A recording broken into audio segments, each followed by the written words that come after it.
Check, check. Check. Looks like you're good. Talk real quick. Check. I'm gonna take these earrings out because the headphones pushing that shit in. You know, do you have earrings? You wear earrings? I do. Well, I Okay. haven't worn them in a while for the same reason, because I always have headphones on. Yeah. And when I put them on, it squeezes right on Feels my like fucking... nails straight up in the back of it. Yep. So I'm like, I can't. We'll put them on display here. Oh my God, that shit is hot. Yeah, man. No, good idea. I know it's a little watered down this way, but if you put like an ice cube or two in there, you can immediately start pounding down the coffee. Right. No, And yeah. Don't play with me on my coffee like science. I know, like, dude. That shit is hot. Like, it's steamy. That's how my mom likes it all the time. I can't have coffee like just that. little sips at a time. Yeah, well, she'll drink it straight up like that. I can't do that, that's man. insane. Like, my tongue already feels like I lost taste. Yeah. You know what I mean? What is this tempting though? It looks like a sweet, nice. Like now I gotta drink it right now. You know. Did you hit record on that one? Okay. So yeah, 1, 2, 3. Welcome y'all to another episode of the Bovine Podcast. This time I got Joey.Fosterr with 2 R's. With 2 R's, yes, that's right? correct. Yep. Just had to make sure. So I want to just start with your origin story first. Okay. First of all, what got you into hip hop? And from there, you know, how you kind of came to be. Gotcha. Okay, I'll tell you my villain origin story real quick. So, when I was young, so I wasn't born in California. I was born on the East Coast in Maine. My father he was a a big hip hop guy, but he was obsessed with West Coast stuff. And somewhere on the lines, after I was born, 2 years old, my mom moves down to California, and she has his old CDs. And one of the first songs I heard was Regulators with Nate Dogg, Warren G. And like prior to that, all I really heard was like Nirvana and what other rock was popular in the 90s that my mom had CDs of. She'd play a lot of that. Slipknot, actually, a lot of that, System of a Down. But I would take these records that I was told not to listen to. I feel like a lot of people have this story with hip hop, or at least maybe on the flip side, some people's probably first. Yeah. I mean, I remember when Ice Cube's "Go to Church" came out. Yeah. My mom hated that song back in the day, and I would always sing if you're scared, go to church. Yeah. And she'd be like, take that off. You know, that was my mom would smack that. Oh, I was sing smack that. She goes, you can't. I'm gonna smack you. You can't sing that in the car. Yeah. Oh shit. All right, cool. I didn't even know what it was about. I had an idea. It was about smacking something. So I had an idea. Or the Snoop Dogg one with Akon. What's that one called? It was like a stripper song. I was like, no, absolutely. It's I Want to Love You. Or I'm sorry, that's the clean version. I Want to Fuck You. Yeah. Okay. Yeah. That one. Yeah. That was the one. So I think, you gotta, I don't know if you want to let your kids listen to girls and dudes talking about fucking. Oh, no, I don't give a shit. Honestly, look, if I had kids, I'll get back to your original question, but if I had kids, I don't give a, I feel like, it might change when you actually have kids. I feel like that completely changes your entire perspective on life because you're bringing life. But I don't think I really care that much about what they're listening to, because I listen to a lot of music and a lot of music that's considered taboo or bad or whatever. And all the life decisions I made was not because of what I heard in a rap song.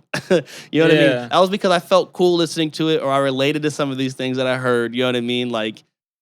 It was that's it. I don't think music makes people want to go do crazy shit. No, I could relate. I mean, I my mom didn't know I was listening to NWA at 10 years old. Right. You know what I mean? Listening to Ice Cube, How old are you? DJ Quick. I'm 25. Oh, okay. Oh, so you were okay. You were on that shit early. Okay. Yeah. I'm sorry. Early in your life, you were super on that. Yeah. Well, like I said before, my dad, when I grew up, he was into Too Short. This is when he barely came, so he knew English but not too well. Yeah. But he would bump Too Short and BC Boys, and that's kind of that, and then Mexican cold combination. music. Yeah, it's a cold combination. So I think that's why I really got my love into hip hop, just hearing that all day, and then I was really into R&B. Usher was the first album I ever forced my mom to buy when I was in kindergarten. Bro, don't get me started on Neo. Yeah, Neo back in the day was my shit. All Because of You was my shit. God, what was Neo and Trey Songz? Trey Songz had a song called I Can't Help But Wait. And that shit, have you heard that one before? Oh my God, one of my favorite songs. Still to this day, one of my favorite. But that one got me those two artists got me into R&B. One of my favorites is by Omarion, Icebox. That's a good one too. That's a great one. Or O. I don't know if you have heard that. I don't think O so, is no. probably way better than Icebox. It's not as known because Icebox is what got him Yeah. recognized. But that song is a fucking slap, man. I would still play that today. Mm. You know what I mean? But not growing up though, I had what I listened to like there was Nate Dogg, Warren G was obviously like my favorites because that's the first thing I ever heard, and then Dr. Dre's Chronic before 2001, Snoop Dogg's Doggy Style. I had all this on deck. I wish I still had them.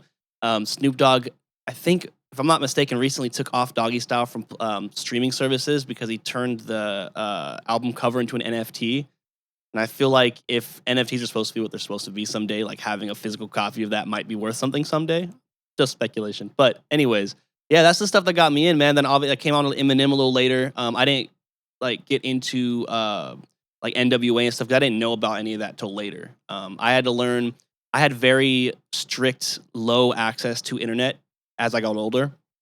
But as I was getting on the internet more, like in my mid to kind of early teens, I would then use the internet to just delve into a whole catalog of music I missed out on that I didn't have the CDs for.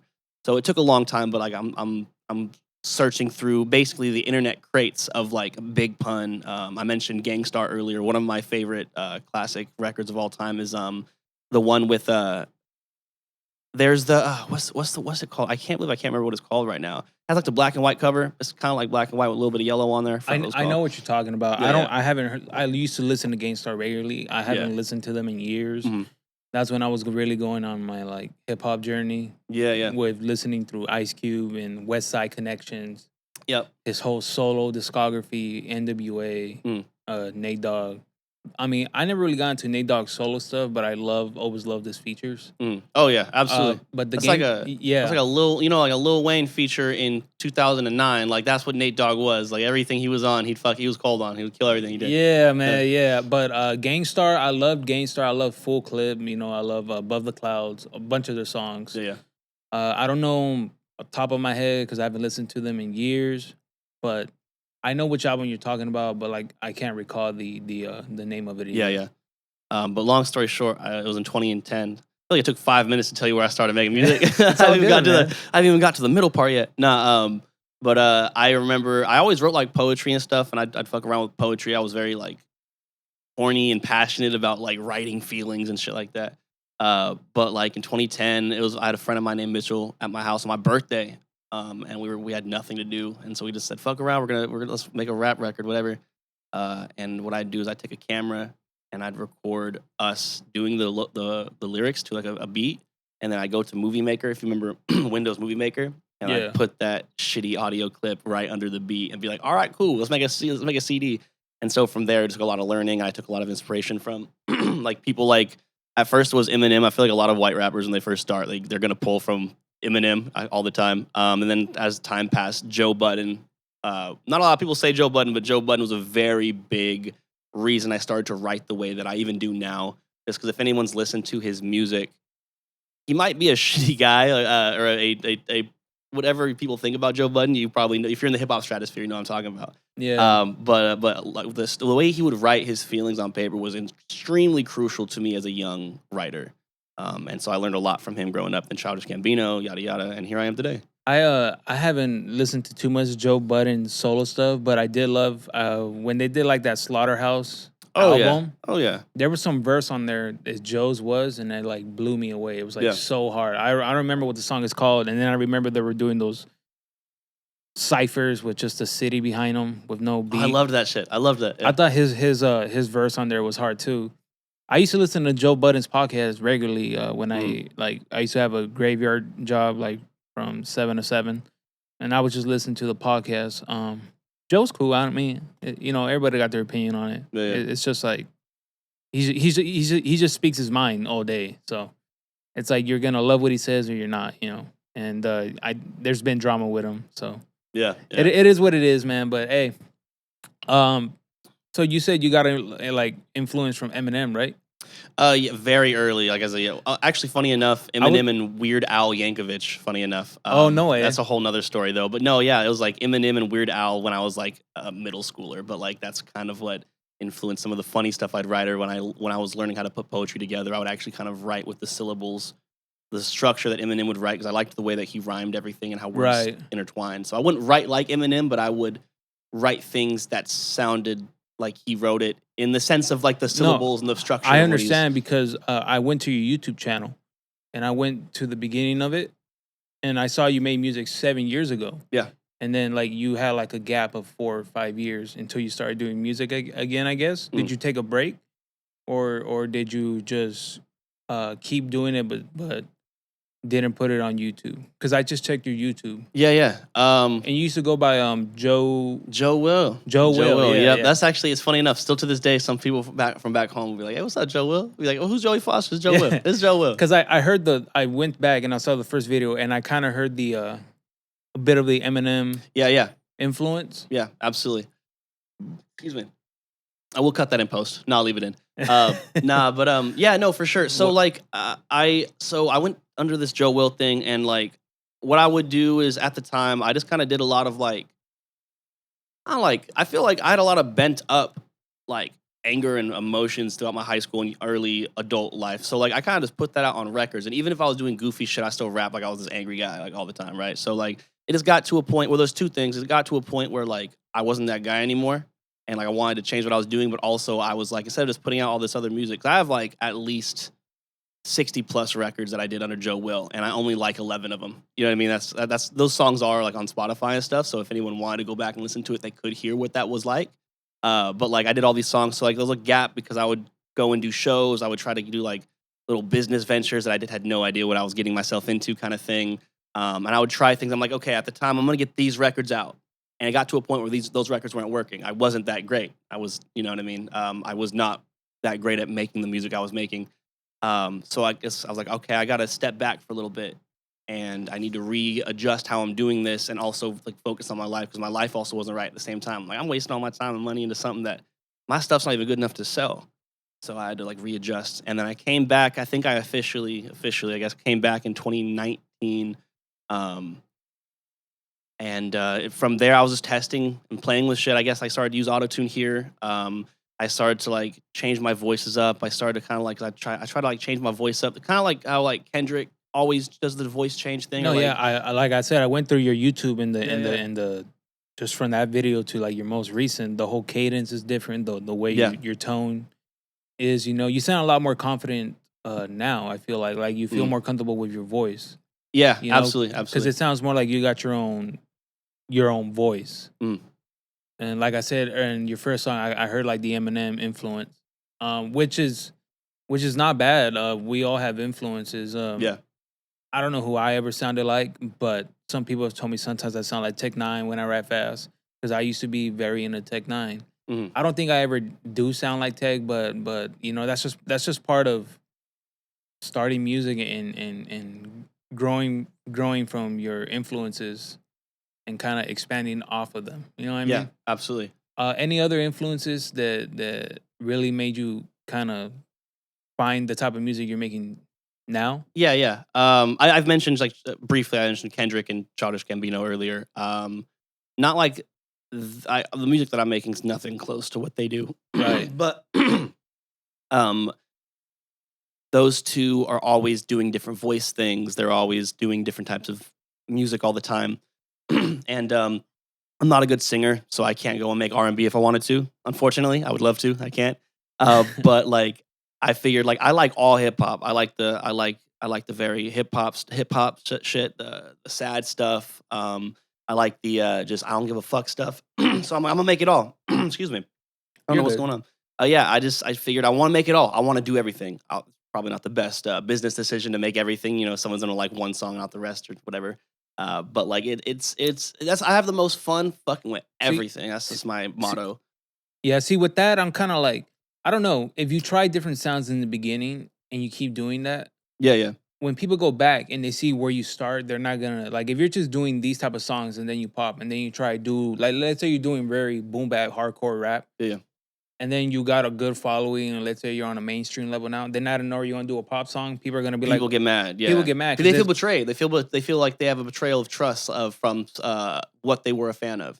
Yeah, but that's why I'm saying like I don't think it's bad switching up genres and styles in the beginning, because if they go back, real fans are like, this is him. He's been doing pop music. He's been doing rap. That's just the type of music he is. I feel like you make those 4 or 5 sounds your own sound. Mm. You know what I mean? So people are like, what is it going to be this time? Is he going to make a pop song? Is he going to make a rap song? Is he going to make a hype song? Okay, I like that perspective. I You like know what that. I mean? That's how I see it, because I feel that helps you not worrying about what box you're in, and it Yeah. gives you the freedom to just create, man. At least for me, like that's the point. Like just create, have fun with it, man. Once a song pops off, maybe try a couple more like that, but always keep it core to you, where it's like, I want to release Yeah. like you guys like this pop song. Well, check out this rap song I got now. You know, and if some newcomer comes, it's like he popped off pop, but is he rapping? Well, and they go check out your discography. They're like, oh, okay, well he's been doing this since the beginning. Yeah, absolutely right. It's and it's a weird mental game that happens too, at least personally, because there'll be times where I make a certain record and then I put it out and it's like, oh wait, but like this is gonna sound hella silly, but this is actually legitimately what I was feeling for a while. So I was like, if somebody comes on, I have a record they might like, but the first song they're gonna see is this song, and they're not gonna like this kind of song. So I had to switch the order of when they came out. So like this kind of audience, oh wait, but like they're not gonna like hip hop, but if they like the auto tune shit, I got this 404, so I need to put this in the front of my page. And I would always obsess over like how um, my music was taken in by people all the time. So like that became like a mental like struggle for a little bit when it came to music. Like, oh, if I make this, then what about this audience? What about this? Like worrying too much about everything. Yeah, instead of man, just it enjoying becomes a real like Yeah. mental stress, because you're like, well, I just released a real hip hop song, then I'm dropping a love song, like, but it's like at the same time, like I say, go back. It's like, well, I love, like me, I grew up on real hip hop, Yeah. but I also grew up on real pop, Usher. Like that's me on my music that I love. Like, so it's not out of my realm to try to do pop, because that's the type of music I already love since I was a child. Also, I love doing hip hop. You know what I mean? And I don't know. I feel like if you have an artist that does both, like you get best of both worlds of both genres. Right, You know what right, I mean? Like right. you'll get pop fans who aren't for the rap, but they're waiting for the pop. Then you get rap fans who love your rap, and they're a pop, like, oh, it's a pop song, but they're still excited for your rap. You know? That's how Facts. that's how I've looked at it, and it's like it's really helped me not worrying about what type of music I'm trying to release, what type of demographic I'm trying to reach. Obviously, it's all under hip hop and that genre and the sub genres of that. But I'm never trying to like put myself where it's like I only make like Tech 9 type songs, or even Tech 9. Like he's a good example. Like he did real like He's a good hip-hop, example for that because he does everything. He's and then- always done everything. Like Yeah. all of his albums have multiple. He does rock songs too, which is fucking crazy. exactly what I but- was just gonna say. Like he does rock songs. He's had features with the lead singer from Slipknot. Yeah. Great Uh, song. Yeah. Lead singer from System of a Down. Like, Yeah. But he also does these real deep songs like Fear. You know what I mean? Yeah. I don't know if you ever heard Fear. No, I was a huge I was I want to say like 2015 for the next 4 years after 2015, 4 or 5 years up to 2020, I think I was a huge Strange Music fan. Like Yeah, don't even get me too. started. Like I was huge into that. I don't listen to him as much anymore. Like I don't listen to like the Tech Nines or the Ritzes or Stevie Stones or anything. I don't listen to them anymore like I used to. I was huge into them. like Ritz. He was like one of my biggest influences. That's how I learned to like rap kind of faster. Like I would like kind of like study the way. I didn't study the way Eminem rapped fast. 'Cause I didn't like the way that he raps. I don't like the way he does it today. But like Ritz has this perfect like he's very, and he keeps it on. So like if it's easy, it's also easy to like study and like write something like that and then change it to match you. But like, okay, so he did these syllables, these words, these have this many syllables in it. This sentence is this, or this bar is going to be this long. How many words can I fit here? It's actually pretty fun to like break it down and learn from that. Yeah. I like how you look at the music and you're like, you take from it, Yeah. like you're like, he rap like this. Oh, he's doing it this bar pattern every 4 bars, and he switches it up to a new word, or he rhymed that first word with that last word in this 3 bars later. You know what I mean? Like I think it's cool how you analyze it like that. Like do you use those practices in your own music? Like when you're writing, like I'm gonna start it with what the hell, and I'm gonna write 4 or 5 bars, and it's gonna end with like a word like tell or something. You know what I mean? Yeah, no, absolutely. It depends on the vibe. I don't know what's going on in my throat, bro. I'm gonna be honest. Nah, but pause. Basically, it's always different for each different song. Because sometimes what I do is like, if I'm just feeling right, like I'll just kind of like sorry, scratch that. I freestyle first. I write best when I'm alone because I don't like I get awkward trying to freestyle in front of people. But what I do is I'm like, or I'll just say gibberish, like a beat will be on, and depending on like the pattern, I'll be like, all right, I went downtown and some shit like that, just whatever the fuck. No, and then like I'll like write down a sentence that matches that. And I'll record myself too with my recording app, and I'll be like, okay, so like I didn't say anything here, but I'm gonna make words that fit this pattern here. And I just go from there. Sometimes though it takes me a while. Like sometimes I'll just have 8 bars and like I have to come back to it. So like, 'cause my mind, I'm very much attention deficit. Like I'm always like, oh, this beat's cool. I'm gonna come back to this. I wrote 8 bars. I have a writer's block for the rest of this. Okay, this next song I got a hook here. This would sound really cool. If this happened on here, I got to come back to it. But I mean, like basically the gist is, yeah. Yeah, Like, I like the way you say you do your processing with music. It's pretty much the same way I do it. You know, I go in and I put a beat and I'm like, da, da, da, da, da, da, da. Like I'm trying to come up with weird cadences and melodies out of it, and then from there maybe I'll say a word or two, and then write those down and kind of make it make sense. Yeah. You know, that's I feel like it's a good practice to practice. And it gives you kind of that creative freedom to just have fun for the first 15 minutes, just trying to find different melodies. Yeah. Because you'd be surprised if you keep at it, you'll find like 4 or 5 different melodies or cadences that you can fit on this one beat. And then you can kind of section that out. Like for these 8 bars, I'm going to do this. And then out of these 4 bars, I'm going to come in real melodic and start singing on these 4 bars. Yeah. Then bring it back maybe with a fast flow and then switch it up, you know? And when you do songs like that, it really gets at least for me, it gets the listener very engaged.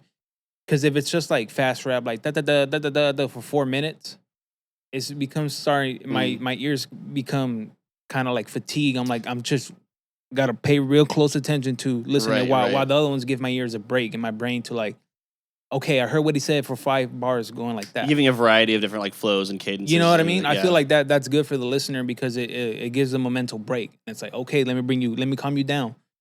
Okay, and then we're slowly gonna build back up, you know, and then boom, back to it. And I feel like that just gets the hype back up in the song. Right. You know? Yep. So how many singles have you put out since you let go of Joe Will and you're Joey.Fosterr now? And also, I haven't really seen an album as Joey.Fosterr. No, what is out now is just a compilation of things. I'm terrible at that, but I can get into that. I've put out probably like 15 to 20. Actually, I've put out like 25 singles since as Joey.Fosterr, but some of them are just gone and I'm not putting it back up. And then some of them I did put together like a little compilation album thing called Many Halos.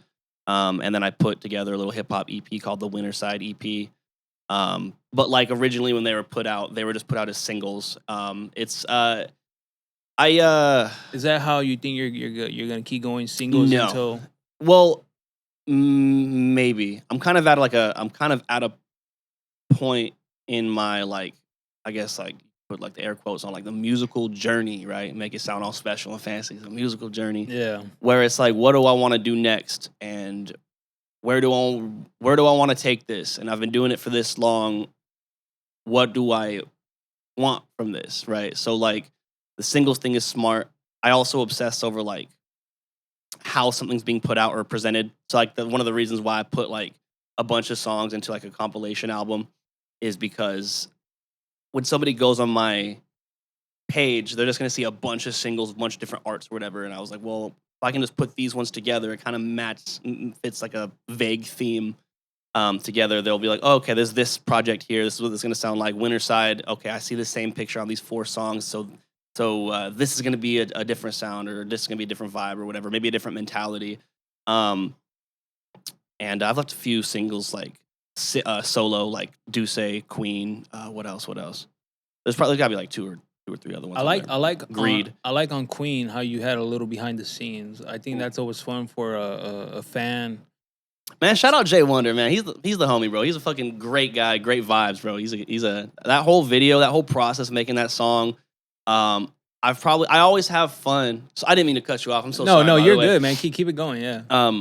When I make a record, I don't get somebody on the record just because like, oh, this guy raps cool or whatever. Like I want to get a gauge on who the person is as a person and what do they sound like on their music. If I'm making something like this, I'm like, hey, look, you'd sound great on this because you do shit like this. You know, like I've worked with like a Lace 28 or Worms Ali on some other project or songs. And it's like they would sound great on this because I've either met them live personally and heard what they do, or I've listened to their stuff online. And for Jay Wonder, I was able to get more in depth than just, hey, you sound good on this. Let's work together. Like we met a couple times. We recorded the record. And we just even talked about shit. We just shot the shit. It was just a super fun process doing the whole video, doing the song and everything like that. And I want to do more of that with more people. A lot of people are busy, you know what I mean? But like, that was really great. The whole Queen record was getting schedules is a difficult task. Yeah, and it's just if you know, as long as people keep trying, that's to set the scheduling up. You know, that's what it matters. Yeah. You know, to make time. But yeah, man, I think that whole process of showing behind the scenes of everything, I think is a dope thing for anyone, whether if they 10 years from now someone goes back and watch, it's like, this is how he was doing it back then. And then it's like, if you keep doing it, they're like, oh, this is how he does it now, you know? Like what's a good example? Like the documentaries that come out, like Travis Scott Astroworld or something like that, or the Kanye documentary. Like it's cool seeing behind the scenes of where they start, or just how they made that record that a lot of people enjoy, or just a record in general, like showing behind the scenes of how to make a record for people who don't know. Yeah. I have, I've done it quite a few times. I have went and filmed myself doing some records and things like that. For whatever reason, I just never felt the need to put them out. Or the videos didn't come out the way I wanted them to, or whatever. But like there are times where I'll like film stuff, and I have some stuff that I might just like put out some other time, I guess. But yeah, no, like I've always wanted to do more with that and show more of like, okay, this is how this process is. You know what I mean? For the ones who are listening, it gives people to know you better on a personal level. I think too, because they see you not just behind a beat. You know what I mean? They see how you kind of act behind, like when the phone fell on Queen. I thought that was funny. Right. You know what I mean? Like it shows just that natural reaction to two dudes in a car listening to the beat, trying to write to it. You know, I think like that's an awesome thing to really do, whether you're big or small. You know, depending on whoever you are. Because like no matter what happens, you're gonna have like somebody go back and look at that, and it's like sometimes because like if I go back and like listen to something Logic did like 10 years ago on a YouTube video, and it's a video that has the least amount of views on his YouTube, but it's just him and his boys just fucking around the studio, not even talking about music, just something. I'm just using a vague example. I don't even know if that exists, but that's heartwarming to watch. Like, oh man, that's fucking cool. Like it makes you feel good. It's like I think Tyler and the whole Off Future used to do that back in the day. Just upload vlogs. Yeah, random vlogs, or Puya, they did that too. They used to just upload random videos of themselves. You know what I mean? And I encourage a lot of people to do that. Like it's fun to watch, and it opens more doors as a fan to get to know the artist better. Yeah. You know, that's something I've kind of struggled with, is letting like I overthink a lot of shit. I mean, if you've been a friend of mine or know me for a while, you know I overthink everything. But like trying to, because like I make these records cool, but like who is Joey.Fosterr? And then now I'm feeling existential. Who am I? I'm so very. I'm just like, wait, who the fuck am I? You know what I mean? Like who am I outside of the ego shit and the sad shit? Like who am I outside of that? Like trying to figure out how to like, how do I present that? Is it right? And then you obsess over like, oh, I don't like the way that's presented. But it's just like there's something deeper than just that. Like, oh, I don't like the way this is being shown, but this is you though. There's more to that. I feel like. You feel me? That makes sense. No, you're making sense. Yeah, like you're looking how people are gonna perceive you, right? Right. No, absolutely. So like sometimes you just kind of have to accept. Cause I think a lot of artists or people like in my shoes like think about that a lot, and I think like the number one thing to learn from that is just do it. I guess I guess it's kind of hypocritical because I'm not just doing it, but like that's the best thing. You know what I mean? Just like be yourself and just fucking. I was gonna say the best thing, which I try to do all the time, is just be myself. I guess just be yourself in front of the camera, like you would act when the camera's not here or when the record's not there. You know what I mean? Like, I'm a very laid back dude most of the time, but I also like to fuck around and do, Yeah. you know what I mean, be a little outlandish, but I don't like acting stuff up too much for the camera just because to me, you can tell when someone's being A little not too. authentic, you know? They're being too social media. Yeah, Yeah. you know, like there's a couple YouTubers I like, but when I who make like music videos, like videos about music, and sometimes I watch like there's some YouTubers I like because they're just like, "Hey guys, what's up? We're here doing another video," and then there's another YouTuber's like, "Hey guys, so today we're making another video, and here we go, and let's go." You know, like, bro, you're not talking like that at Starbucks. Like, can I get a latte? Like, Well, I think it depends on the consumer though of the content, because some people, I agree with you, that shit's super annoying. I hate that shit personally. But like at the same time, it's just not for me, because some people, they don't want someone to just be like, "Hey, what's going on, guys? Like, I'm just a regular guy." Like, they don't want to just watch a regular guy. They want to watch somebody who's always happy and always energetic and always going out and getting in and doing something fun. They don't want to just watch somebody who's a regular guy cooking dinner. I get you know that. What I mean? Like, it all goes down to, I guess, your own perspective and what you like. I personally like people being themselves and just being like, No, for this sure. is what I do, you know. Then there's like, I feel like it's catered more to younger people who are thinking of getting into that stuff, or they barely got into it and they want like a kind of like a Kobe influence. You'd be surprised, or you'd be surprised. I remember when I was like, I'm 26 now, going on 27. When I was like 23 or 24, I knew people my age or older that heavily fucked with Jake Paul videos. Like the ones that are like aimed at kids, because they're like, "Oh, yo, this fucking guy," or like they'd watch like the FaZe Clan stuff, which is, no, there's nothing wrong with that, I guess, if that's what you're into. But like the assumption is that that's kids content. But no, I had grown men like listening, watching it, which is, again, not a bad thing. I think but a lot like, of it it's just also is some interesting people to- fantasize their lives being like theirs. Exactly, yeah. And they know it too. That's why they're like, check out my mansion, this and that. You know, people want to kind of escape their reality and get into it. Mhm. I get it from their standards. But for me, I don't know. That's never been me. It's like, you're not like this all day, and if you are, then you're just not someone I'm interested in. You know what I mean? If I could like. Oh, go ahead. Sorry, I didn't mean to. Oh no. I'm just saying, like, if you're like that all day, I'm like, you're probably a little too energetic for me. There's no way. You're lying to yourself if you're that energetic all day. I mean, I'm not trying to hate on somebody being happy all the time, but if you're that energetic all the time, bro, you're either on drugs or you're lying to yourself, bro. Like, you need to look in the mirror or something.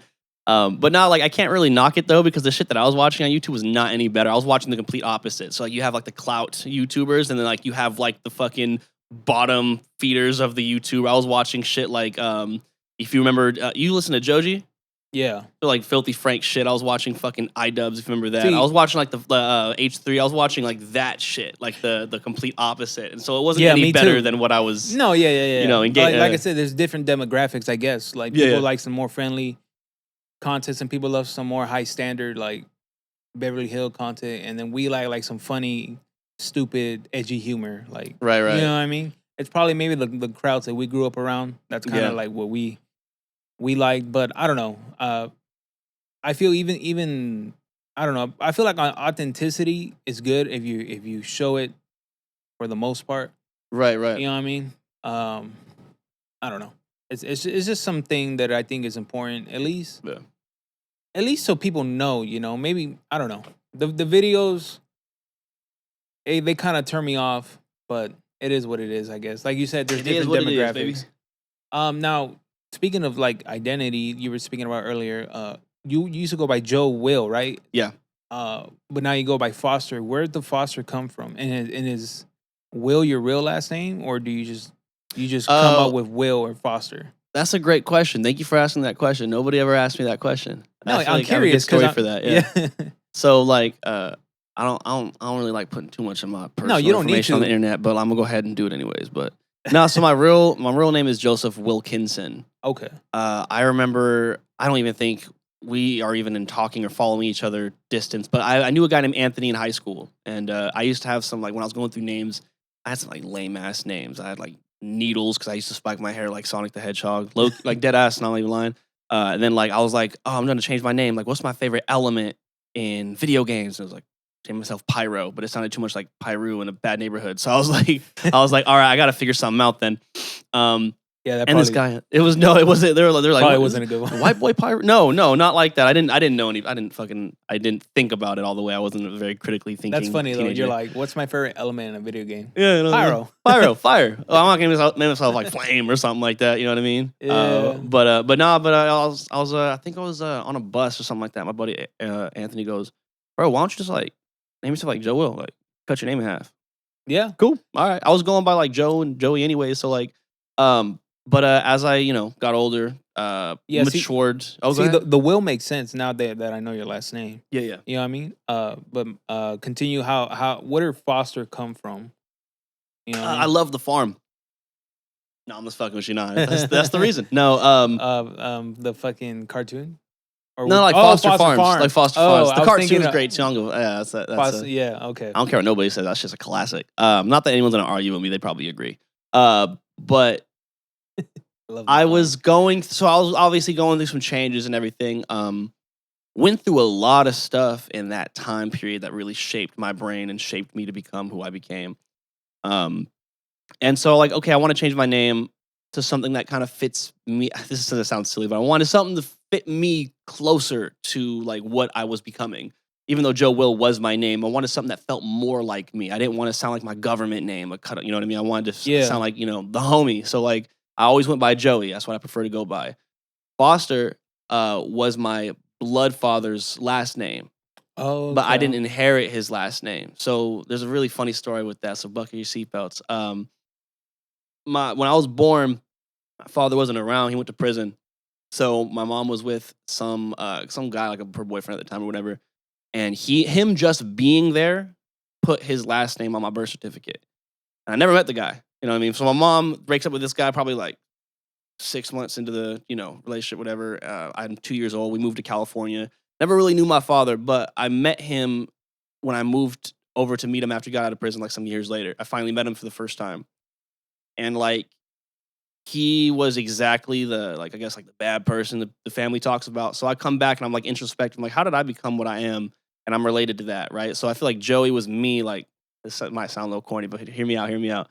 Joey was supposed to represent like me as the friendly Joey, while Foster represented the more darker parts of who I am. And me trying to come to terms with the fact that one side of the family's this way and I turned out this way. At least how I felt and thought about it at the time. Yeah, no, I mean, so I kind of, and I put the dot in between it. So I was trying to go for something like a lot of the SoundCloud rappers have like the weird little like names, and I liked the dot because it was kind of like a website, Joey.Fosterr. Yeah. And I wanted to play into that at one point, which I guess I still might, but I've kind of grown out of the idea. It can even be your actual website, Joey.Fosterr.com. Right. So I've thought about it. That's why I had the Joey. I was always anal about that too. People would just put Joey space Foster. For a while, I was anal about it. I feel bad. Sorry if I've worked with you before and I've been anal about that. I apologize. I get it. I'm hard to work with sometimes. One of my friends, Ricky Beats, I used to put an S, and he would get mad because he puts it with a Z. Oh, okay. So right. Ricky Beats. Yeah, he really wanted that Z. He said, "Put some respect on my Z, bro." I said, he wants that name. I didn't do it on purpose. Yeah. But yeah, like I get it. Or even, my name, I don't think it's hard to fuck up, but I get it. Like, just like putting the dot, like that's you, like, I don't know, like it's like, what's the word? Just like showing respect, like I know who you are, Well, I get you. Yeah, and I like that perspective. I kind of stopped being so like anal about it. I kind of was like, well, if people put it, like NBA YoungBoy, he also goes by YoungBoy Never Broke Again. But if you look him up on Spotify, it's NBA YoungBoy, which you know what it is. So it's like the dot wasn't that important, but I used to be pretty like, I want this because it's supposed to play into something big or some fucking, until now, creative. I didn't know the dot was in there. I thought it was just a handle. You know what I mean? Yeah, and it's not your fault. It's really not your fault. I was just making things overly complicated for people. Yeah, I mean, but now I know. So it's cool. You can put the space. It's not that big of a deal. But like, I would like to play into it sometime if pursuing something creative in the future. But like, it's not that big of a deal. I think as long as it's explained prior, there shouldn't be no issue. The space looks a little more professional. I guess Joey.Fosterr with the 2 R's is already kind of weird. But I put the 2 R's to differentiate it from. No, I think the 2 R's makes it like my boy from my last episode said hip hop because his name is Young Cab. Oh yeah, Young Cab. Yeah, but he took the O out. He's like, why take the O out? Because this is hip hop. You can be creative like that. I like that. I like that. You know Shout what I out mean? Young Cab. Look, I don't really know Young Cab like that. I saw him at a show once, and I think that was it. But like, he was just a really cool guy. I think. I love his perspective. Yeah. I also did a podcast with Bands and Burgers, and they spoke highly of him. And I was like, oh, okay, this guy's cool with these guys. Like, he must be a cool ass guy. Like, he's that energy off in his posts. And I like this guy. He has good energy. The thing I love about Young Cab is just the positivity he gives out. Like, he's so positive, outlook on life. You know, whether he feels like that inside or not, just putting that out there is it makes me, like, between our conversation, make me feel good, like motivated. You know what I mean? So shout out Young Cat, man. All that positivity is only gonna help him and help everybody around him that he's giving. I thought with that energy. Man. We need more of that. Man. Good vibes only, strictly. But that's why he said I took the O out. Which is dope. Yeah. This is hip hop. I'm gonna start saying that's really good. I like that. Yeah. So the double why R. are there 2 R's? This is motherfucking hip hop. That's why. Hip hop, baby. Yeah. No. So I like the double R. Like it gives it its own steez or whatever the word is. You know, like it's just cool. And now with the dot is cool too. I remember that. You know, I feel like you have to explain that to people. Yeah. Well, here's my rule. It's something I've learned. I read a book on like business for music and shit like that a while back. Nice.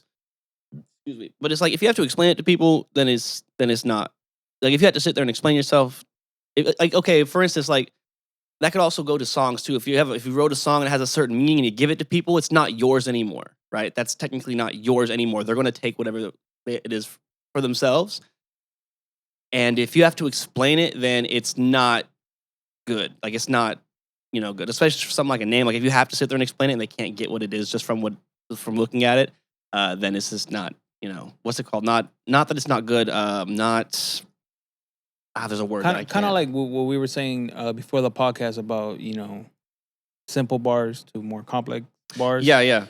If you gotta really sit down and look up each bar to find out what it means, correlates. It kind of takes it away from the whole point you're trying to get across. Yeah, you know what I mean. So like, if the name is easy to digest, Joey.Fosterr. It's easy to digest. It's easy. Bada bing, bada boom. Yeah. Easy to remember. Now if it's like Joey.Fosterr, it's still easy to digest, but it's like some people might get confused if they try to look you up and it's not popping out because there's. What's crazy? What I mean? YouTube does. Hey, YouTube HQ, if you're watching this, they ain't watching this. Stop it. Okay, look, every time somebody tries to find me on YouTube, even with the dot, why is there 4 other Joey.Fosterrs with 1 R and spaced in between? Like, why do they come up? I got more subs and views than them. It was true because to find you, I had to type in your newest song, Queen. Yeah, or 404, or 404 not found. Yeah, some of my songs like Greed. If you put in Joey.Fosterr Greed, I don't think it comes up first. Still, some Joe Foster comes up with trees in his profile picture. Look, Joe.Fosterr. Look, we gonna have to talk, bro. So you got 0 subs, 0 videos. How you coming up on my shit, man? How you do that? Subscribe to your boy, by the way. Man. for sure. Like, and it's hard. Another thing too is it's hard too because like I don't really have like a bunch of people listening or nothing, but it's hard trying to convince people to go check out my YouTube video, link in bio, because nobody listens to the link in bio thing. Yeah. But if you just put a post like, oh yeah, I'm on YouTube, cool. If you want to see it, go find it. If they're not subscribed to you, they're gonna have a hard time. They're gonna take 3 seconds, type it doesn't come up. Oh, that's cool. So you know what I mean. So like, I'm not gonna. Everyone's attention span is so quick. Unless they really care about you as a person or you as a musician, they're not going to go out of their way to find it. I think link in bios are important just to have because for sure. But more than that is not you. With marketing, you don't got to make it look like you're trying to sell it, and that's something that I'm like trying to learn myself how to get better. With that. Like that's why I like doing these clips now without like of these podcasts. Put them out. Put some parts that I think were very important and resonated with me or were funny. You do a good job at that, by the way. Oh, you get a good, man. because I actually stopped and I'll be like, I don't know who this guy is. Oh, he seems pretty cool. And this conversation seemed interesting. You know what I mean? You do a good job with that. Out of this 1-minute clip, someone might be like, that's interesting, or wow, maybe because on Reels, the thing about Reels and all these things is they go to randoms. So people are scrolling and it might pop out on their feed out of nowhere. And if it's something interesting that catches their attention right away, they might want to go watch and see what else we were talking about. Mm-hmm. You know what I mean? I had a reel and I fucking deleted it on accident. Funny enough, I was trying to put it on like hide. I was trying to do something with, I forgot what I was trying to do, but I did like a reel promoting Queen. I don't know how I did. I did like numbers. I did like 5,000 views and like hundreds of likes. I was like, I don't know what the fuck. But then I realized it goes to Facebook because Facebook and Instagram are partnered. Yeah. I was trying to fuck with something because I was trying to play with like, okay, if I put another reel, I put another reel doing the greed thing or whatever. And I went and I thought I was hiding the reels. I was trying to just test something with an algorithm or something like that. It was dumb though. I fucked up. I ended up deleting it. And I was like, no, I can't prove that I got these views now. What the fuck? So like it was, but yeah, no, the moral of the story is that really surprised me. Like 5,000 views. Who the fuck are these people? And then you look into it. It goes, oh, you gave permission to put this shit on Facebook. I'm like, oh, yeah, had no idea. Yeah, they go through. Like Facebook has their own version of Reel. Well, I guess it's still Reels. Because when you scroll through Facebook, there'll be Reels there in the middle of some people's posts or in between advertisements because they have a fuck ton of those too. And then you click on it and you're like, oh, that was cool. Jack Harlow said this to Charlamagne or whatever the fuck. And then you click in the comments and then it says go to Instagram. It's like, oh, okay, so they're trying to get you to. I understand. Yeah. So it's Reels are reported like a couple of of these podcast clips have gotten 3,000, 5,000 views. Yeah. A lot of a couple of them have had a good amount of random comments, people commenting like on a top 5 of one of my homies that they weren't too happy about, I guess. That's a can of worm conversation. You know you can what I never mean? talk about a top 5 without somebody be like, man, what the so and so's not on this shit? Why isn't it? And they'll say somebody that not like a lot of people know. Why is it AZ on this? It's like people ain't gonna know about AZ unless you listen to Nas. We're like, yeah. Not everybody listens to Nas.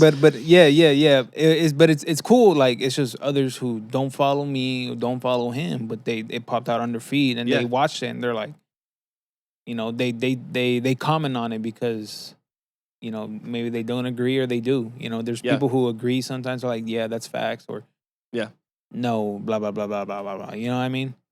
But yeah, Reels, TikToks. I don't know how to. My TikToks never do good, but I keep posting. I post shit and then I take it down on TikTok. But I did a little video where I was I did like one of those reels where I did the greed. Yeah. The song Greed. I had like the colors in my eyes or whatever the fuck. I did a little thing like that and I put it on TikTok. And then I like tagged locally. I'm like, I don't want, I'm gonna see what happens. I got slandered that day, bro. I got slandered. I left it up for like 2 weeks though. Like it wasn't like I didn't take it down because of that. I usually just take the shit down because I'm like, nah, I don't want that up or whatever. But yeah, that happens. But like that shit was up for 2 weeks and all was slandered. It's like, man, this shit lame. I was like, damn. Like you said the color eyes thing. I was like, damn, that's crazy. So like I would get some attention, but it would never be good. So like my shit will do numbers on TikTok. Decent numbers, not crazy, but it's always just slandering. And it's like, and that's fine. Like, I'm okay with that because that's funny. I actually like, I'm just like, oh, this guy lives in Fresno and he said this is crazy. If he saw me in person, he'd like me as fuck. Like, I'm a jolly good dude. You like me, bro. But I think it's funny. I actually enjoy that kind of stuff. But I mean, never made fans or friends off of TikTok doing that. Yeah, that's how it is. People are gonna hate it, especially because like around here, I don't feel like the type of rap that you do. Or around here, I feel like it's mainly like, Central Valley. When it comes to what is popular Central Valley music, I've been paying attention to the Central Valley shit in a long time. I've made friends and enemies around here, so like I know like a lot about the ins and outs of how fucking the music politics, quote unquote, is. And there's just one sound everybody chases. Yeah. And which is fine, it's pretty but apparent. It's like it is not open to anything new. Really, it is not open to anything different. It's not open to other lanes of hip hop or other lanes of music. You know what I mean? You got hip hop heads claiming like hip hop, but not really listening to hip hop. You know what I mean? Like it's weird. Like, oh, this is hip hop. Oh, this sound like right, exactly. Of hip hop. Yeah. And they're just like, oh, this ain't hip hop. It's like, no, this ain't the hip hop you grew up with. That's why you don't like it. So you didn't grow up with this. Yeah, kind of hip-hop. and there's real hip hop connoisseurs like me and you, who wanna digest all types of hip hop, whether it's Aesop Rock. Right. To a Mozzie, Nipsey Hussle, and then we might go to an Atmosphere or a Tech-9 or a Necro. Like there's so many different. Oh, Necro, bro, fuck. Yeah, you're taking it back. Yeah, I digest everything from Necro. You know that guy made a song about hiding a body? You probably knew that already. I know it word by word. Yeah. We're gonna have a talk after this. No, that's my favorite song. I'm gonna watch out for you, bro. No, I used to listen to that. It was that song. And I used to listen to Moral Technique too in high school. It was like my biggest thing there. That too, like year, Jedi Mind Tricks, Army of Pharaohs. Like, but no, I think that's a problem with like the old head conversation, because people be like, oh no, this shit trash. It was better back then. It's like I came to learn that even if somebody does make old hip hop sounding stuff or something that's related to it, it's like, oh, this shit's not like it used to be. It's because like they have very fond memories of them being young, and they don't want to hear anything new because it's not what they grew up with. They have fond nostalgic memories for this one thing, and they're not willing. A lot of people, at least, aren't open. I don't fault them. I was like that for a long time too. The only reason why I got out of that is because I rap and because I write. If I didn't do any of that stuff, I'd probably still be in that same bubble. I wanted to progress, and that's how I was able to get into I feel music. like those people who just stick to that one genre they grew up with, they just idolize the lifestyle that genre perceives. Right. While people like us, I assume we respect that side, but we want to see the other side of hip hop. You know, And that's not to say like what was that meme where like if you listen to J. Cole, you intellectual. Remember those memes where it was like, oh, you have to have a certain IQ to understand J. Cole, and like, you know what I mean? It's like that. We're not, I agree with your sentiment, but also at the same time, it's not like, oh, we're smarter than these people, whatever. yeah, I never thought that. Because I think that was a I just thing think, for a while. yeah, Oh, you listen to this, you must be a fucking nose in the air. I just think a lot of people aren't open minded, and Yep. you know, like if you listen to let's say Nipsey Hussle, Yeah. and then you try to listen to JPEG, and know if you ever listen to his Nipsey Hussle, you're gonna be kind of like, What the fuck is this trash? exactly. It's like if you just listen to there's two sides of this coin. So if you just listen to like YG, Nipsey, like You know just what I mean? West Coast or bass shit, you're not gonna go and listen to Logic. You're gonna be like, this is the trashest, wackest piece of shit ever. Yeah. Like, because it's gonna come off hella corny to you. But also on the flip side, if you listen to just Logic and G-Eazy or like Macklemore or whatever, like, even though that was kind of separate genres a little bit, but like, you know what I mean, you're gonna look at like the other side and be like, oh no, that's fake. yeah, Like, you know, you got people saying like, oh, that trap shit, that's fake. It's like they're actually living that though. But like, you got people who are like hip hop heads or like, well, this is probably just like the white suburban kids. It's well, like, oh, what's that's hard fake rap. because a lot of rappers are capping on that side, but a lot of them are No, also absolutely. living it. You know what I mean? Well, So a lot of rap is just personas. That's all it is. Like, okay, so rap is a lot like wrestling, because it's like you have to put on your mask, your little persona. yeah, You know what I mean? Especially when it comes to like, you know what I mean, trying to where was I going with this? I guess that's it. Like, rap's like wrestling in the sense where like I never watched wrestling. Are you a wrestling guy? no, but Oh, okay. Yeah, Like, you gotta put on your little cape and your persona or whatever. You gotta like look a certain way, and that's why rappers' egos, especially rappers' egos, get broken so easy. Whether you're like a low key or high key known person, because they live in that ego bubble. yeah. See, And once it's poked, they're like, no, fuck that. Like, they feel offended because like it's like. yeah, see, with that type of music, I've always been like, if you live through that, I love when you're telling your story and what you did. If you pulled licks and you had to do that, like if that really happened with you, I love it because you're speaking your truth and your story out there and you put it into words on a song, you know. But then you got these other rappers who are saying they're doing that stuff and they never done it, and that's why there's like that weird stigma of like people like it, people don't. Same thing with like this so quote unquote what's the word? Fuck. Preachy.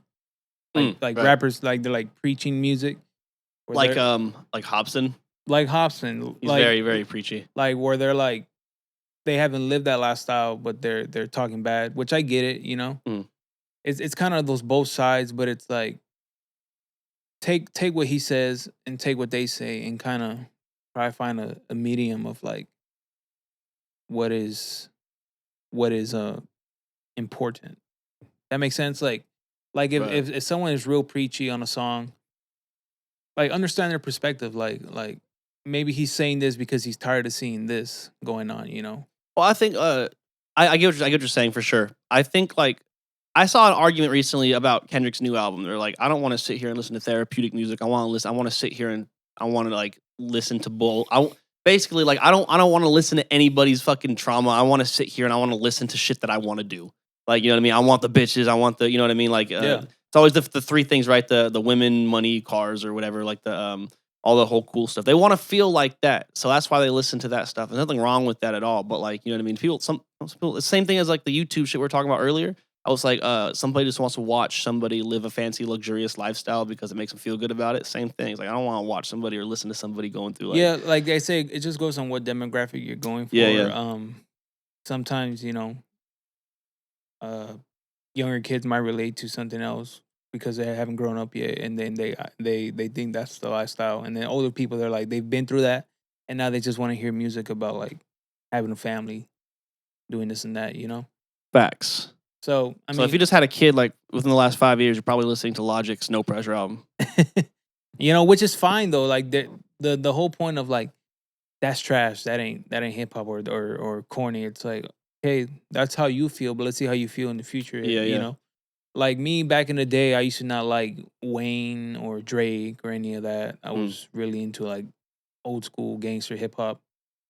But then as I got older, I kind of learned how to let my feelings out and really hear what they're saying. Yeah. You know what I mean? It took me a while to realize that the reason I liked some of that music was because it just made me feel cool. It made me feel like rebellious against whatever I was around at the time. Like it just made me feel rebellious, kind of. You know what I mean? But I guess it's very similar to. I always bring this up, but it's a lot like rock music in the 80s and 90s. That's why some people say like rap now is like rock in the 80s because it really is. We got motherfuckers like mosh pitting.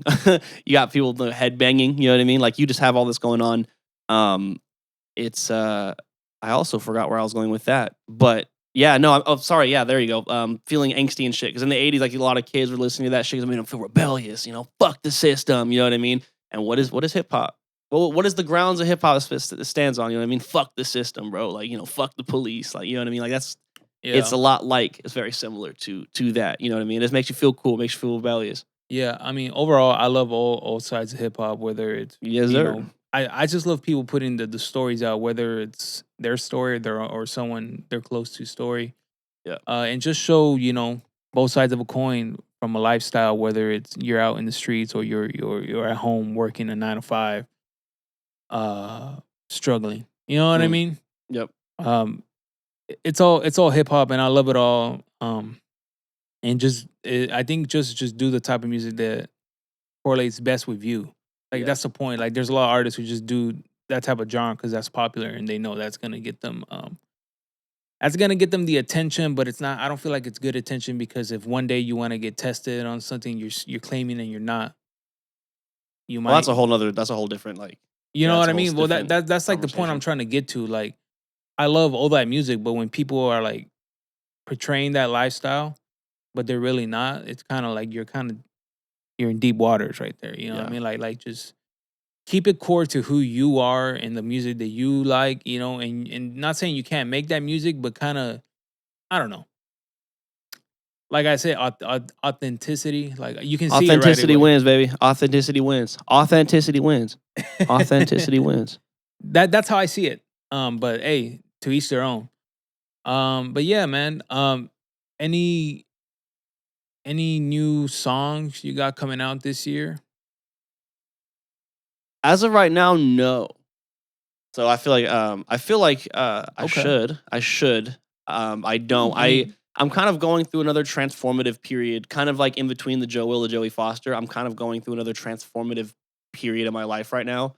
Where I with want the period, Huh? With or without? Never mind. I know. Never Okay, mind. because I said transformative period, and you said okay. That's clever. That's funny. It was stupid. That was good. That was good. No, I'll give you props on that one. All right, we're gonna cut from where you said that, and we're gonna cut to here. Oh, that was probably really bad. That was really bad. No, but I'm going through a really transformative period right now. Where like, trying to do certain things. Like I'm at if I continue, which I'm gonna keep, hip hop, rap music has been the one driving force that's kept me sane my entire like time breathing, right? And I'm always going to do it. I'm always going to make it. I'm always going to do something with it, even if it doesn't do anything for me, which sucks because like, an artist doesn't make stuff just to sit there and look at his own work. Like he wants the world to appreciate it, right? Yeah, 100%. I found myself in a spot where I became bitter about things. So like, and this is just in the mentality, because obviously there's other things like I didn't do the certain work that it takes, right? There's a lot of things I didn't do that I could do or need to do in order to make things actually work, right? But in the mind of what I've been going through is like I've been doing things for so long not just in music, but also in some business ventures and careers that I've been getting into. It's like whether things don't work out with a partnership between people, or maybe this click is this, or this venture, these things didn't work out after you do so many things. It kind of left me in a spot where I became bitter. And I didn't want to write music as a bitter, never made it rapper. I want to make music again as somebody who's happy and living comfortable. No, You know what I mean? Like I want to get that. I want to finish the transformation period so that way I can write better than I ever have. I don't want to keep writing music and putting out stuff now where I'm in the space where I need I to get grow. you, dude. I've been in that same space recently, and I'm just trying to make music that I enjoy and sounds happy. You know, whether Yeah. you know what I mean, because like being bitter happens because you put so much effort into your songs, and nobody is really telling you anything about it. You know, like they're good songs, but it's not getting the attention you See, want.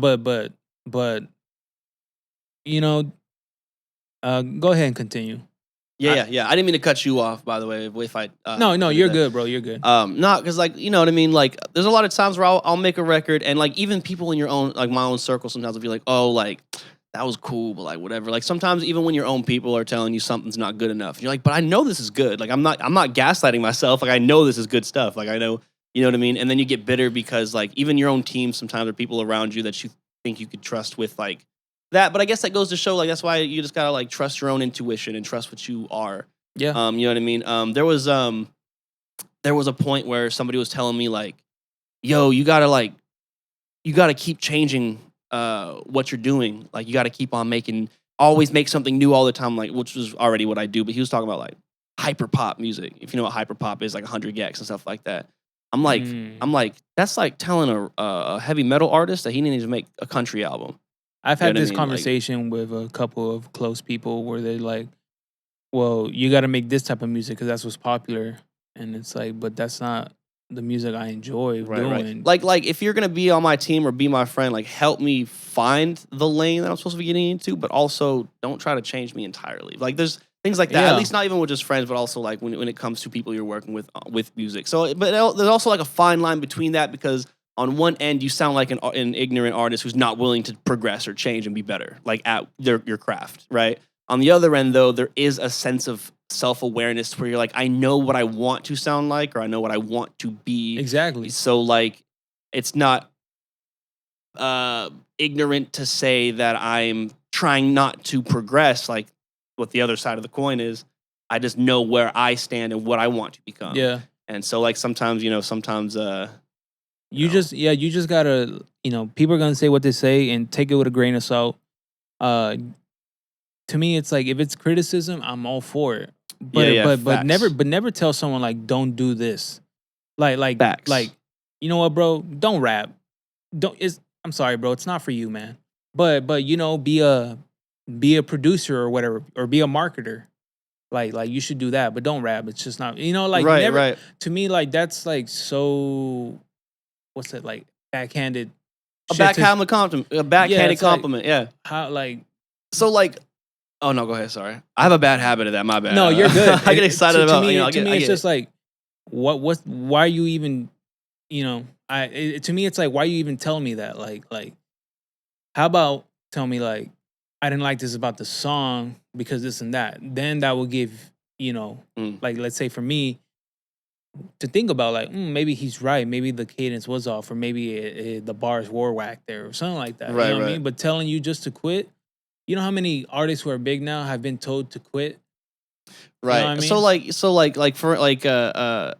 mean? I don't have like a million fans or anything, but when I started, I was the worst. And I'm not just saying that to be humble. Like I had no sense of like how to rap at all for years. I was terrible. Everyone told me to quit. It was obviously high school, so I kind of just made myself a target in that sense. But like it was the worst. I couldn't rap on beat. I had no swag, none whatsoever. I had nothing going for me.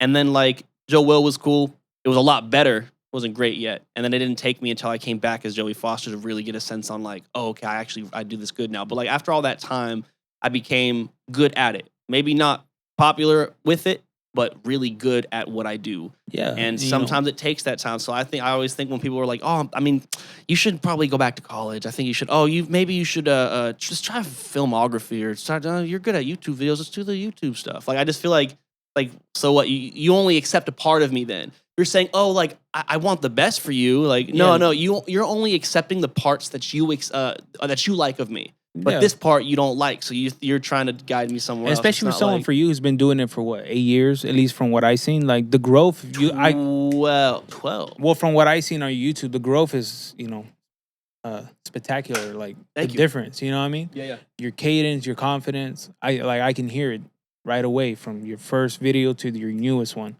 You know, and that's just progress of you wanting to get better and expanding and from your influences. Yeah. And creating your own sound, you know. And Facts. that's people who don't have aspirations like that aren't gonna understand, you know. Yeah. It is what it is. You can fight it or you can just ignore it and keep doing you, man. Like that's Oh no, you. absolutely, yeah. Like no, you don't gotta tell me twice. I know. You know what I mean? It's Just easy. introspective And thoughts. it's I like to easy. get on. It's easy when there's like no huge results. Sorry, that one's a little. Oh no, it's little cool. loose. It's easy when I also just feel cool holding it too. I'm like, yeah. So you like can hold in it if you 2012. want. Yeah, Oh, so this whole time I could have been holding it. you could have been. Oh, that's Yeah, crazy. you can I take it didn't off know. if you want. Okay, for sure. No, I'll just hold it like this. This is still cool. Fuck. What was I saying? You can. You know, people are gonna tell you what they want. But you just keep doing what you love, man, and you're getting better at it and progress. You gotta understand sometimes progress takes longer for others than some, you know. An artist might be good after a year and he gets his thing. Other artists might take 4, 5, 6 years, you know what I mean? Some artists don't blow up till like 32. Well, I guess in this case, it's not exactly about blowing up, but it's about just being a good artist. Well, yeah. Being good at the craft, right? You know what I mean? We're having like a solid core fan base, you know? Yeah, which is the goal. I was gonna say something that actually was. Oh, so like I realized that like, okay, I make really good music. I gotta market it. That's the only thing I'm not doing or haven't been doing as hard. Like I'm very confident that if I had the money to do so, consistently at least, because I've put money into certain things, getting some videos here, getting it seen. Yeah. I've done some of that. But like then it brings me to like, okay, well if I really am serious about this, then I gotta get my life and my money right. Like you know what I mean. I gotta do this proper. You know what I mean. And then it just kind of takes like learning that and taking a step away from the thing that you're passionate about, because you have to grind and do the work to be able to afford and be able to feel even confident about tackling it, your passion, the right way. Because like being good at something and knowing a lot of knowledge about it isn't going to help. You have to have the money to do anything. You could do the shows or whatever, you know, that can get people locally, but it's like, fuck just local. I want people to hear me everywhere. Like I don't want just, you know what I mean? And that's not to say like I want to be like a famous. I would never want to be like a AAA, a grade A artist or like a Hollywood. I wouldn't want to do that merely because of like what that comes with. But like just being somebody who get like Live off maybe like 500,000 listeners would be great. You know what I mean? You know what I mean? That'll be great. I think, dude, you make it once you can financially live off just you made your it. craft. You made it, man. But I could also imagine that like I feel like some artists get really down on themselves when they get to that point because they're like, oh, but I'm not Kanye West, you know. So I could see that happening down the line. But the first step is getting to 500. It's good to have that competitiveness, like, oh, I want to be at his numbers, but also, but don't compare yourself to his numbers, you know. Yeah. And a lot of the things, numbers are fake nowadays. You know, are you good? Are you able to provide for your family, for your household? You know what I mean? Off Yes, your sir. craft. You know what I mean? And there's so many ventures you can then go from the music to podcasting to merch to this and that, where you can even get level up from there. You know what I mean? But the main goal is just living off your craft. If you're living that off, dude, you won.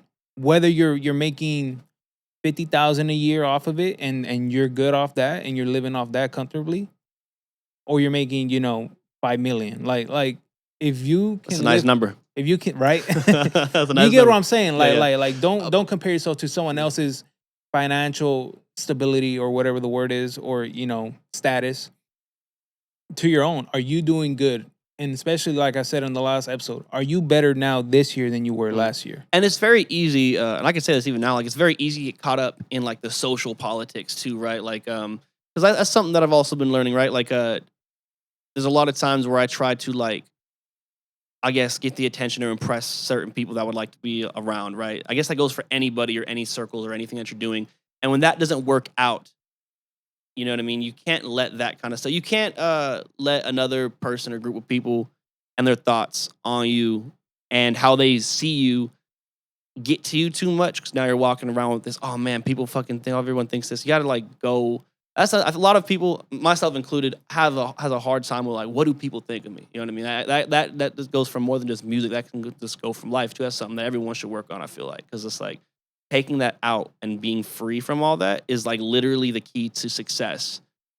Anything you do in your life, like life lesson, take it from me, guys. Take it from me. Joey.Fosterr, motherfucking subscribe to me on YouTube and follow me on IG. But it'll be in the description. It'll be link in the description, link in bio. Nice, but no, like facts. Like I have a hard time sometimes accepting that, like, you know, not everyone's going to like something or even like you, no matter how much you would like to be a part of that, whatever they're doing. You know what I mean? Or even it is just what it is. And like I think like the best thing to do is just like do your own thing. Sometimes that might be hard to do because like you're just like, well, like that's not what I envisioned this being like. But just learn what the thing that you're doing, live that thing, get the money you need to make, and that's all that matters. Yeah, and just keep pushing forward, man. Yeah. Keep pushing forward. You know, take hate with a grain of salt and take criticism. Facts. And, you know, take criticism and leave the hate. If there's some criticism in their comment, take it. Think about it. It's very easy in this life to become bitter, and the older I get them, and when I start feeling those things, I'm like, ooh, I don't want to be that like my whole life. Yeah. But some people, you see these older people that are just super mad and angry at life all the time, and it's like, damn, like you held on to that throughout the entirety of your life, like you didn't let that shit go. Yeah, like, you never know, or it's someone who isn't doing something that they actually want to do with their life, and they're stuck doing something that maybe they have to because the way their life is now, but they never took that chance to even try to get back into their passion. Right. And they're bitter because you're going for it and you're putting yourself out there, and that's just what putting yourself out there. You got to deal with it and just learn that, you know, maybe people are having bad days. Maybe people are just bitter because they're not doing their stuff, and it's like at that point, you know, you got to feel sorry for yourself. Or if you're putting negativity out for that reason, man, like you got to reevaluate yourself. You know. Everybody's putting themselves up for judgment every single day. You go out to your job, you talk to clients, or you are at a cash register, or you draw something or record music or do a thing that you're putting out there. Everybody's liable to get it. Rule number 1 in this life, everybody can get it. That is literally rule number 1. It's not a joke. That's facts. Everybody can get it. And it's just, it is what it is. You know what I mean? A lot of people have a hard time like accepting that. I have a hard time accepting that sometimes, even being self-aware about it. But like, I think like, obviously, I can't be the only person going through this. I know there's got to be a whole group of people. It's good. I mean? It's good to be self-aware, man. And I love your energy. I love the way that you're coming here talking about it. I can tell you're passionate about what you do, man. You've been at it for a while, and like I told you earlier, the progress, you know, you've been going up, man. It hasn't been stagnant at all on your capability with music, to your presence online and seeing you just confident. You know what I mean? So keep at it, bro. And I'm excited to see where you go. You ever need something, let me know. You ever want to talk about something, you know? Yeah, man. But I appreciate you for stopping by, bro. Yeah, no, thanks for having me on. It was a good time. Yeah, man. Is there anywhere where people can reach you at, you know, besides link in bio, which will be in the description? You could Instagram, YouTube. Instagram is Joey.Fosterr, 2 R's. YouTube, Joey.Fosterr with 2 R's, but you might need to put a song name in there, like Queen or like 404. Even just 404 might work. I guess I'm on like TikTok, but I don't really fuck with it like that. But like, I think just go look up No Clout Joey on Twitter or on TikTok, and that's where you'll find me. And remember, don't forget the dot. After Joey. Put some motherfucking respect. Zoom in. I need to zoom in on my face. Put some motherfucking respect on my shit. Put the dot and the 2 R's.